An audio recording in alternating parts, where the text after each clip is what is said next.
Ouais, Royo, vite fait une capsule. Tu vois, quand je te disais la spiritualité, enfin, je l'ai sorti comme ça. Je te disais la spiritualité, tu as l'impression qu'aujourd'hui, c'est un peu ça remplace la religion, tu vois. Puis maintenant, on nous dit, regardez, les gens sont de moins en moins croyants, les églises se vident et tout. Mais en fait, c'était bien tourné le truc. Enfin, je donne un point de vue.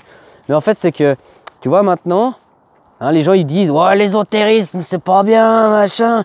Mais indirectement, en fait, la spiritualité découle en fait pas d'ésotérisme. C'est ça qui est dingue. Ça découle de la théologie. Ouais. La nouvelle tendance, tous ces nouveaux trucs, c'est tout de la théologie. Après, je veux pas, voilà, je suis pas indicatif, je suis pas des choses comme ça, mais moi, mon constat, c'est un petit peu ça. C'est maintenant, on dit plus la religion, on dit la spiritualité parce que c'est de la théologie. Mais je découle. L'ésotérisme, en fait, c'est par l'extérieur, enfin, c'est des choses extérieures, enfin, c'est par l'observation. Je te laisserai aller regarder, hein, voilà, l'étymologie des mots maintenant. Mais l'ésotérisme, ça n'a rien à voir avec la théologie.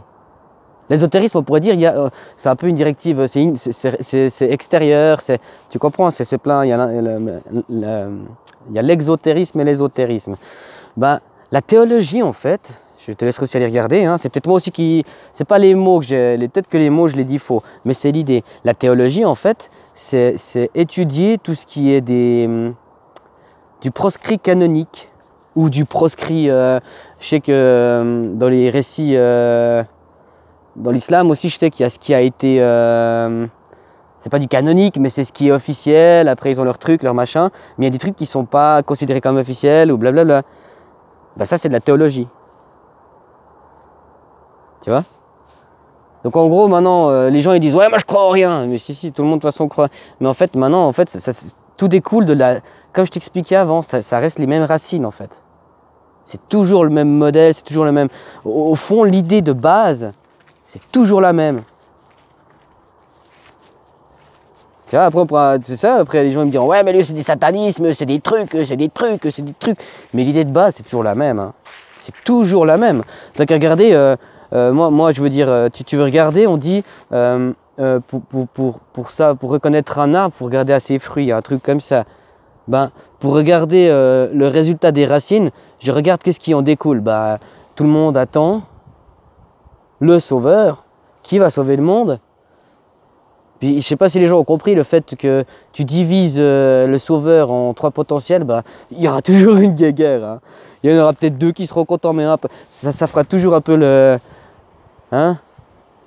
Tout est interverti, la séparation des... Ouais, bref, on s'en fout. Mais ça en découle pareil, et puis ça en découle d'une apocalypse, ça découle tous pareil en fait. Tu vois? Ouais, on pourrait me dire que j'en veux peut-être... mais moi, j'essaie d'attaquer l'idée centrale. Hein? D'ailleurs, t'as qu'à voir, maintenant on continue, ben, on diabolise. Tu vois, avant c'était pareil, c'était la chasse aux sorcières, on diabolisait quoi. Hein, il y aurait des choses qui diraient que le diable aurait des cornes, parce qu'en fait les Celtes ou les Vikings, je sais plus qui, avaient des cornes en fait. Tu vois, il y a plein de petites anecdotes comme ça, tu vois. Mais bon, voilà, moi j'ai fait ma capsule, elle est courte, c'est comme ça, c'est parfait. Salut copain!